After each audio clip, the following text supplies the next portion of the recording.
गुना हो मैया गैलू लो भाई सुख सोमर मायके मनही न भावे सुख सोमर बिया पैक दिनवा में कवन गुना हो मैया गैलू लो भाई बिया पैक दिनवा में कवन गुना हो मैया गैलू लो भाई मैया गैलू गैलू लो भाई मैया गैलू लो भाई बिया पैक दिनवा में कवन गुना हो मैया गैलू लो भाई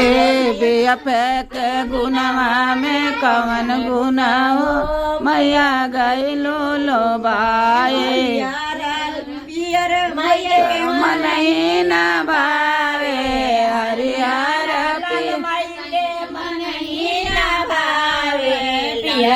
चुनरिया में कवन गुना हो मैया गैलू लो भाई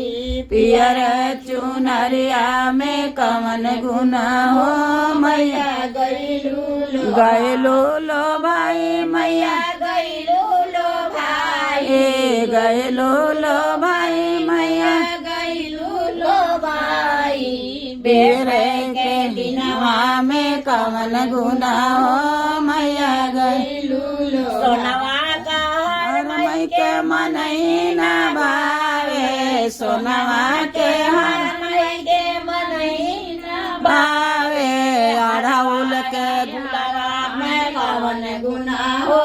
मैया गैलू लो भाई अढ़ौल के हरवा में कवन गुना हो मैया गैलू भाई अढ़ौल के हरवा में कवन गुना हो मैया गैलू लो भाई मैया गैलू लो भाई गैलू लो भाई मैया गैलू लो भाई अढ़ौल के फुलवा में कवन गुना हो मैया गैलू लो भाई मैया के मनही न भावे पुड़िया मिठाई मैया के मनही न भावे लैया तसवा में कवन गुना हो मैया गैलू लो भाई लैया में कवन गुना हो मैया गैलू लो भाई मैया गैलू लो भाई गैलू लो भाई मैया गैलू लो भाई चनवाया बरसवा में कवन गुना हो मैया गैलू छोटी छोटी कन्या माई के मनही न भावे छोटे छोटे कन्या माई के मनही न भावे सात सोहागिन में कवन गुना हो मैया गैलू लो भाई सात सोहागिन में कवन गुना हो मैया गैलू लो भाई सात सोहागिन में कवन गुना हो मैया गैलू लो भाई मैया गैलू लो भाई गैलू लो भाई मैया गैलू लो भाई सात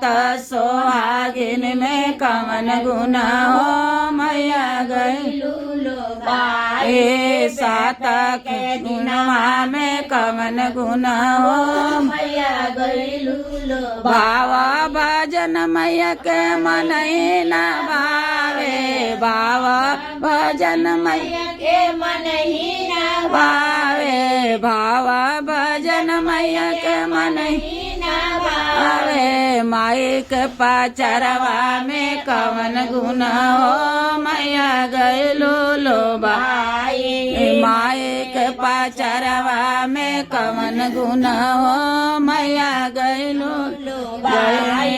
गै के पानिया में कवन गुना हो मैया गैलू लो भाई माई के कहानिया में कवन गुना हो मैया गैलू लो भाई मैया गैलू लो भाई गैलू लो भाई मैया गैलू लो भाई बेपे के दिनवा में कवन गुना हो मैया गैलू लो भाई बेपे के गुनवा में कवन गुना हो मैया गैलू लो भाई। बोलो अवसानी माता की जय, अम्बा देवी की जय।